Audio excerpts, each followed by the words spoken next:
J'ai eu une discussion avec mon père, et il a accepté de te recevoir aujourd'hui. Je viendrai te chercher ce soir. Moi j'ai vraiment peur. N'aie pas peur, il est très gentil. Sûrement tu peux le connaître, il est beaucoup connu dans ce pays.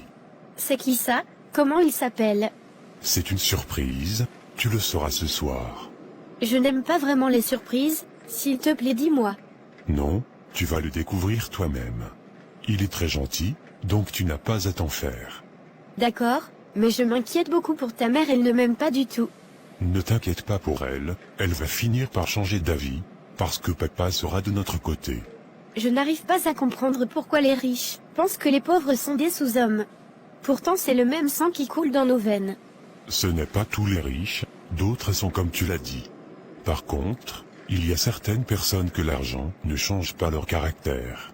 Moi, je suis de cette catégorie de personnes, et je ne me crois pas supérieur aux autres.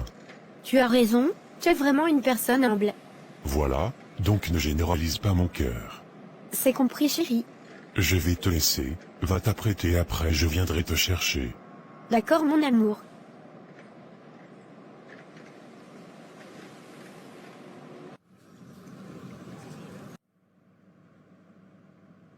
Qu'est-ce qui se passe, monsieur Alfred? Plus rien ne va.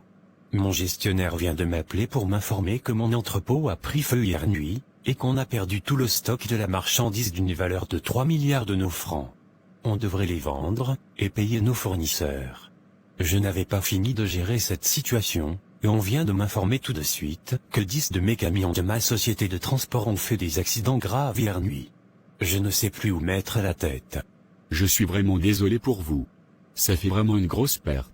J'ai l'impression que rien ne bouge, même dans la campagne, nous sommes en train de perdre sur le terrain, nos adversaires gagnent du terrain.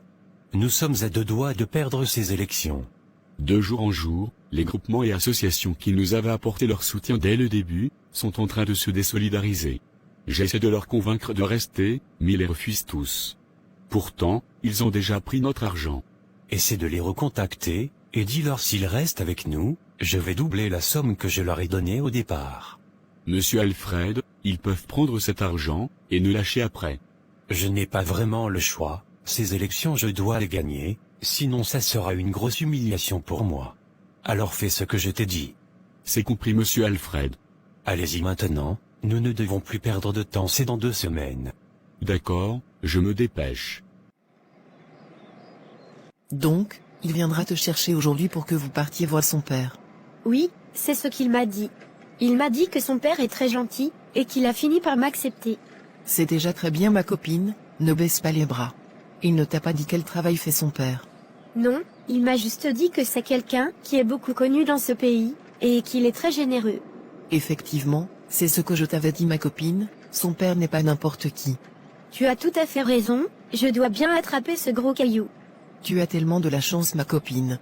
Prends bien soin de ton Marcel. C'est compris ma copine. Grand maître, je suis en train de tout perdre. Toutes mes sociétés sont en train de s'écrouler.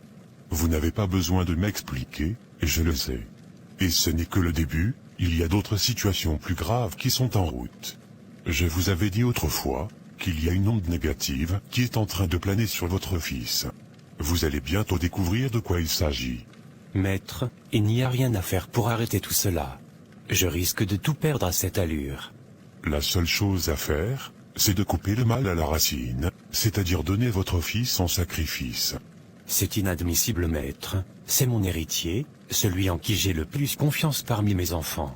Justement, c'est pourquoi c'est lui que vous devez sacrifier si vous voulez continuer à avoir cette prospérité financière. Sinon ça sera bientôt la descente aux enfers. Grand maître, il y a-t-il pas une autre solution? Non, pas du tout, c'est ton fils qui a commis la faute. C'est lui qui doit en payer les frais. Allez y réfléchir, et revenez me voir dans 1 semaine, sinon c'est l'enfer qui vous attend. Je viens de l'informer, il arrive. Patientons, tout petit peu. D'accord chérie.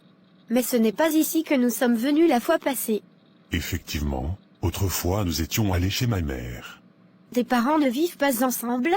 Ils vivent ensemble, mais mon père a 4 femmes, et chaque femme vit chez elle. Cette résidence, c'est la résidence personnelle de mon père. D'accord, je comprends, mais je ne me sens pas du tout à l'aise. Où sont les toilettes?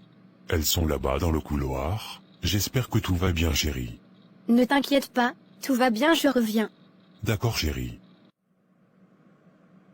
Jeune fille, qu'est-ce que vous faites ici? Monsieur Alfred, c'est toi? Catherine, Mon Dieu, je rêve ou quoi? je suis foutu. Enfin, papa, tu es là. Elle est dans les toilettes, elle arrive. Pourquoi tu me fais ça, mon fils? Tu as complètement détruit ma vie. Papa, tu es en train de parler de quoi? Viens t'asseoir, je vais chercher la fille. Elle est rentrée chez elle. Comment ça, elle est rentrée chez elle? Je ne te comprends pas, papa. Je vais la chercher.